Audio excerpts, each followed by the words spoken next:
The weather is like very now, it's very today. Anybody know what I mean by that? Very of the now, and I say it's very of the now because it's like everything is on the spectrum, you know what I'm saying? When it comes to weather. Like the weather today is like it's spring but I identify as winter, you know? The weather, it doesn't believe in titles, it just wants to go with the flow and see where things go.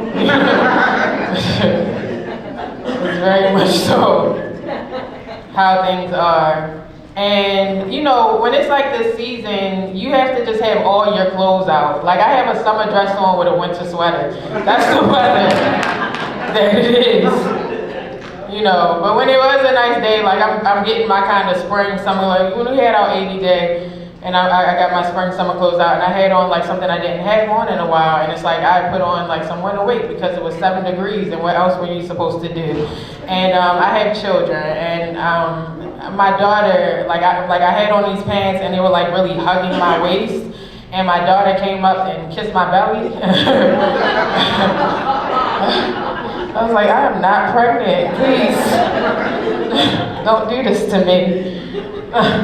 Having kids is certainly a blessing, but it's also definitely menacing. So I have, and it should be obvious by the fact that I'm doing comedy, mental health issues. Give it a clap.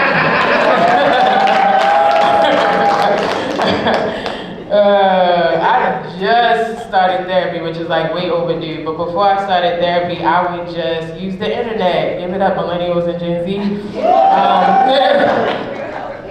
Yeah, you know, it's just like, oh yeah, maybe I am autistic. And people get mad, like people that are officially diagnosed get mad if you don't get diagnosed but you just start using therapy language. But we live in America, and America does not have equitable access to healthcare, you know what I'm saying? Like if I have TikTok, why am I spending $150 to find out I might be a little bit retarded? Like I said, they gave me a list on Instagram. I checked the boxes, that is fine. But one time I saw something and it was like signs of dissociation disorder and what to do about it. And I was like, now it's going too far, because why do I want to do anything about dissociation disorder? You know what I'm saying? Like that's how I get up on stage. I don't know where I'm at right now, and it's fine. I'm gonna forget this ever happened, and it is okay. People spend big money to disassociate, and my brain does it for free. So I was so stressed not too long ago that I ended up getting shingles. You know, the old people disease. Y'all know what I'm talking about. Right thing.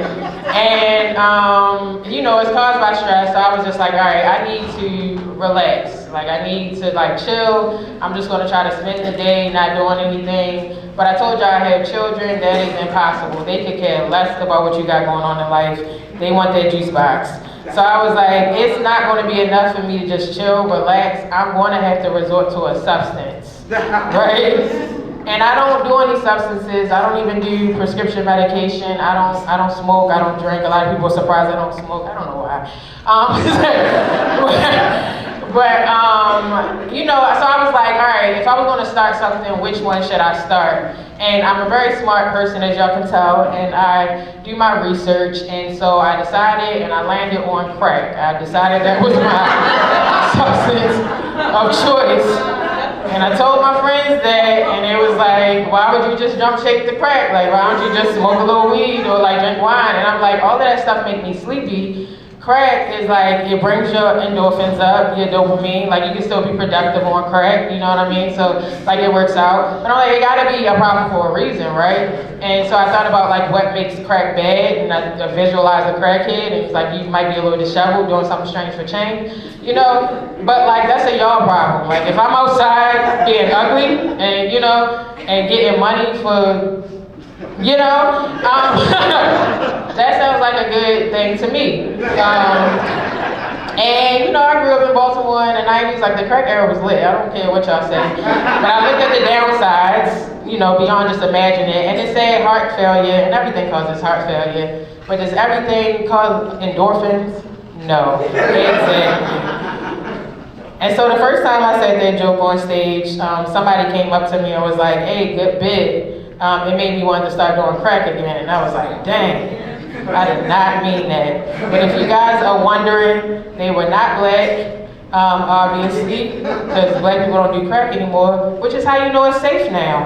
And